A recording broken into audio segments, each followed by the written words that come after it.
Sean, so there's a lot of discussion about the identity landscape. Where do you think most investment around identity is heading? Where do you want investment in identity to go and innovation, and why is that important to Spotify? Yeah, I mean, a lot's changing, obviously, with both technology changes and regulatory changes. See that we'll just see continued investment, obviously, on development of owned assets that companies have around their own data assets and how they get that from their engagements with consumers. So that'll continue, I think, to take primacy for everyone, and I think there'll be a shift. Around that for some people who've maybe not emphasized that historically because it's been easier to get data from other places, to get it from either intermediaries or third parties. And they're really going to have to sort of put more of an investment on the collection, the consent, and the management, and the use of that data that they can get themselves or through kind of direct relationships. So I'd like to ask about Spotify just a little bit, how data powers the consumer experience and also the advertising value. Yeah, I mean, data is at the core of everything we do in the consumer experience and the advertising value.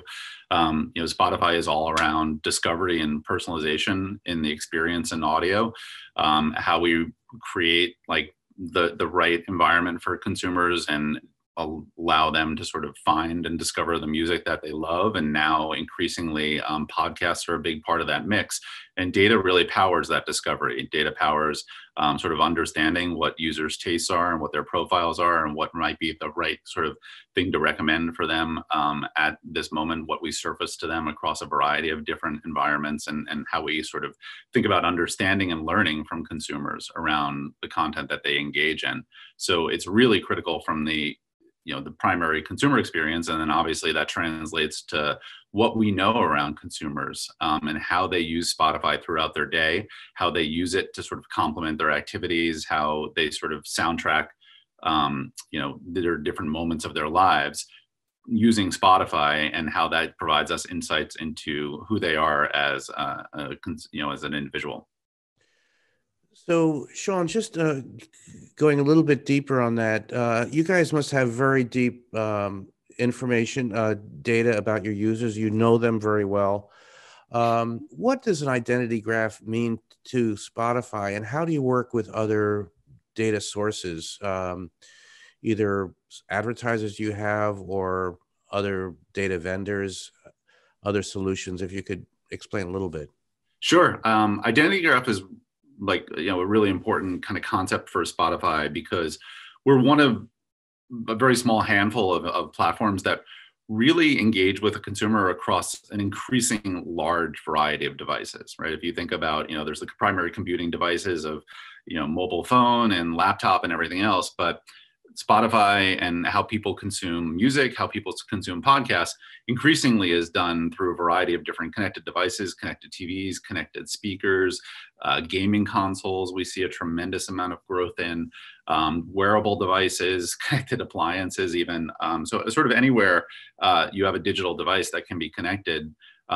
The idea of using that as a way to get audio, connected car, any kind of environment like that is really critical. So our ability to understand the consumer across a really large variety of devices and across different contexts, and as they use us in different times of day, in the morning, in the evening, in the afternoon, et cetera, that's really at the core of everything that we do, and probably even more so than some other places where there's more fixed sort of situations. So our ability to make sure that when a consumer is logged into the platform and they're using us across that different variety of times of day, of devices, of different moment contexts, that we can stitch that all together in a really persistent understanding of that person and all of the information that we know about that person in terms of their taste profile. That's the expectation that the consumer has, that we don't forget who you are, right? Whether you're using a gaming console in the morning, a mobile phone in the afternoon, or a connected TV in the evening, that's persistent, right? That we know who you are, that experience of everything that we built up in terms of your taste profile sort of stays with you.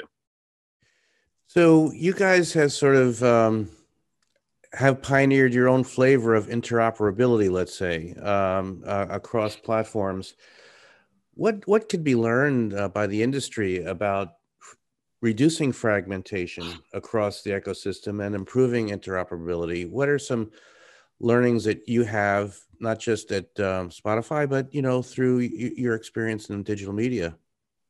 Yeah, so I think like from the Spotify perspective, I think that you bring up a really important point of the strategy, right? We've always had a strategy of ubiquity in terms of access, right? Thinking about the consumer needs to be able to access us through any different variety of, lots of different people are manufacturing different connected and smart speakers, and they're going to want to not have that dictate how they access Spotify across, different certain brands and different, all the other different devices I was mentioning before. So it really was incumbent upon us to have this kind of approach of you can access Spotify wherever and however you want to, and we're going to try to make that as accessible as possible. So in terms of delivering that consumer experience, that's been front and center and a real key driver of growth in terms of that ubiquity strategy. And I think translating that to the advertiser experience, it's really important for advertisers. I come largely historically, my experience has been on the buy side of things, and to be able to sort of understand consumers as wherever we are encountering them, and to be able to sort of make sure that we can kind of keep that from an advertiser perspective, keep that understanding consistent, manage the way that we're thinking about the touch points, that to be able to do that across a variety of different environments is really critical. And however you can kind of achieve that in kind of modeled ways or in real deterministic ways, however the environment sort of allows, is important to get as close to that as possible.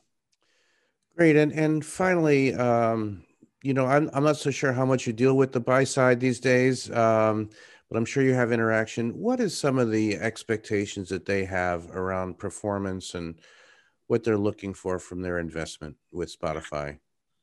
Yeah, I think that, the different changes that are happening in the industry, a lot of stuff is happening around the technology changes, the regulatory changes. But I think that the things that are going to be consistent are that we're continuing a march towards, increasing quantification and increasing expectations of that quantification also being tied to performance, right? I don't think any advertiser is moving further away from understanding how to connect their advertising investment back to some sort of metric of performance and some sort of business impact. So that's going to be an ongoing thing that we're going to continue to see despite any kind of changes in technology or changes in regulation.